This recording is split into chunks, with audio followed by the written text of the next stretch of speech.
연휴 동안 충격적인 아동학대 사건이 또 알려졌습니다. 입양한 6살 딸을 학대해 숨지게 하고 시신을 불에 태운 양부모가 경찰에 붙잡혔는데요. 이를 부부의 구속 여부를 결정하는 영장실질심사가 진행 중입니다. 자세한 소식 박현진 기자와 살펴보겠습니다. 보십시오. 자, 그 끔찍한 범행을 저지른 부모 오늘 법원에 출석했죠. 네, 이들은 현재 경찰에 긴급 체포되어 있는 상태인데요. 어제 경찰이 구속영장을 신청했고요. 법원이 오늘 구속 여부를 결정하게 됩니다. 먼저 인면수심 양부모의 모습 보시겠습니다. 네, 오늘 법원에 출석하기 위해 숨진 6살 주모양의 양아버지가 경찰서를 나오는 모습입니다. 한 말씀만 해주시죠. 잘못 없습니다. 고의로 죽인 건 아니라고 말씀하셨는데 사실이 맞나요? 네, 뒤따라 나온 양어머니와 19살 된 동거인 여성도 별다른 말 없이 호송 차량에 올랐는데요. 법원의 영장 실질심사를 거쳐서 오늘 오후 늦게 이들에 대한 구속 여부가 결정될 것으로 보입니다. 이들은 그제 긴급 체포됐는데요. 이후 경찰 수사가 진행되면서 이들의 잔혹하고 치밀한 범행이 하나둘 밝혀지고 있습니다. 이들 부부는 2년 전 아는 사람의 딸을 입양했는데요. 올해 6살인 어린 딸이 계속 울고 말을 안 듣는다며 온몸을 테이프로 묶고 17시간 동안 방치한 것으로 드러났죠. 그래서 결국 딸이 숨지자 야산으로 시신을 옮겨 불에 태워 안매장했다고 경찰에 진술을 했습니다. 그런데 더 놀랄 만한 사실은요. 이들이 이런 범행을 저지른 뒤에 태연히 실종 신고를 했다는 겁니다. 네. 일부러 복잡한 축제 현장으로 가서 딸을 잃어버린 것처럼 연기를 한 건데요. 친부모를 통해 인터넷 게시판에 실종 관련 글을 올리기까지 했습니다. 하지만 경찰이 그 현장 CCTV를 보니까 애당초 올 때부터 아이가 없었고요.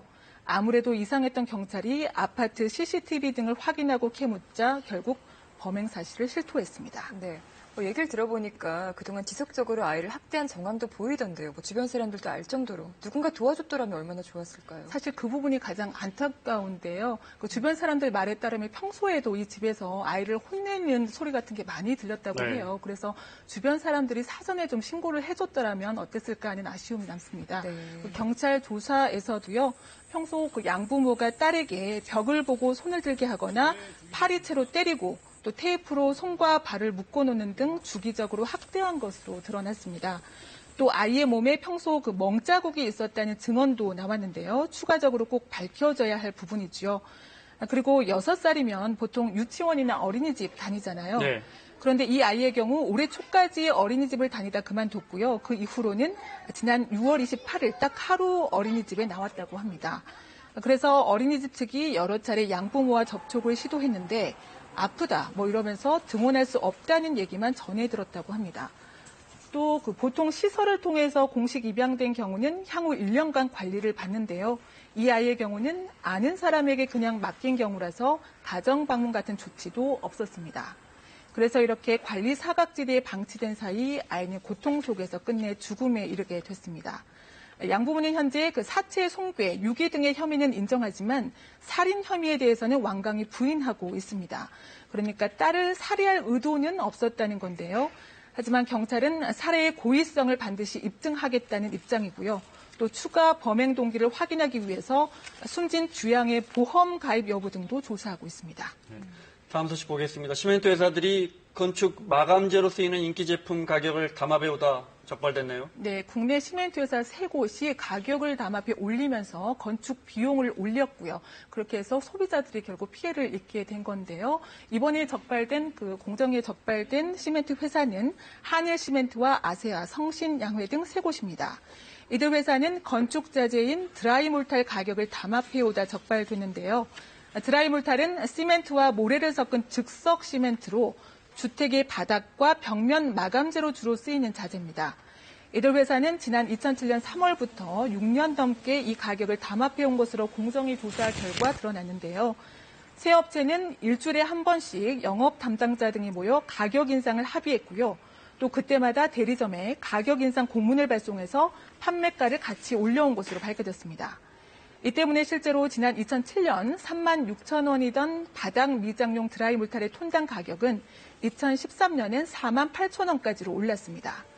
또 이들 회사는 거래 권역별로 시장 점유율까지 담합해온 것으로 나타났는데요. 그러니까 이 지역에선 회사 3곳이 몇 대 몇으로 나눠 갖자고 미리 합의한 거죠. 네.